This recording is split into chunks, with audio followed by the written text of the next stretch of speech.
ആസിഫ് അലിയും ബിജു മേനോൻ കോംബോയിൽ തിയേറ്ററിലെത്തിയ തലവൻ 3 ദിവസങ്ങൾ പിന്നിട്ടിരിക്കുകയാണ്. സിനിമയുടെ 3 ദിവസത്തെ Kerala collection world wide estimate കണക്കുകൾ കൂടാതെ ആദ്യത്തെ 2 ദിവസത്തെ വേൾഡ് വൈഡ് റിപ്പോർട്ടുകൾ തുടങ്ങിയപ്പോൾ പുറത്തു വന്നിരിക്കുന്നു. ഇതിൽ 1,30,00,000 ഗ്രോസ് കളക്ഷൻ കേരളത്തിൽ നിന്നാണ്. ആദ്യ 2 ദിവസത്തെ വേൾഡ് വൈഡ് റിപ്പോർട്ടിൽ വരികയാണെങ്കിൽ 2,75,00,000 സിനിമയുടെ ഗ്രോസ് എത്തപ്പെട്ടിരിക്കുന്നു. അങ്ങനെ ആകെ 2 ദിവസങ്ങൾ കൊണ്ട് മികച്ച ഒരു ബോക്സ് ഓഫീസ് കളക്ഷൻ നേടിയെടുക്കാൻ തലവന് സാധിച്ചു. സിനിമയുടെ ആദ്യ ഞായറാഴ്ച തന്നെ 1 കോടി കളക്ഷൻ നേടുമെന്ന് നേരെ ഉറപ്പാക്കപ്പെട്ടിരിക്കുകയാണ്.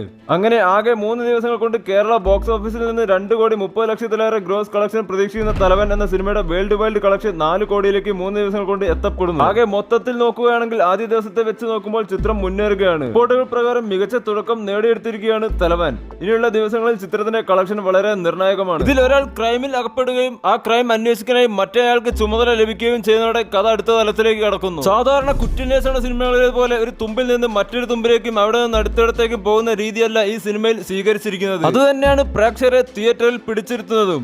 സിനിമ കണ്ട നിങ്ങളുടെ അഭിപ്രായങ്ങൾ കമന്റ് ചെയ്യുക. വീഡിയോ ഇഷ്ടമായി ലൈക്ക് ചെയ്യുക. ചാനൽ സബ്സ്ക്രൈബ് ചെയ്യുക.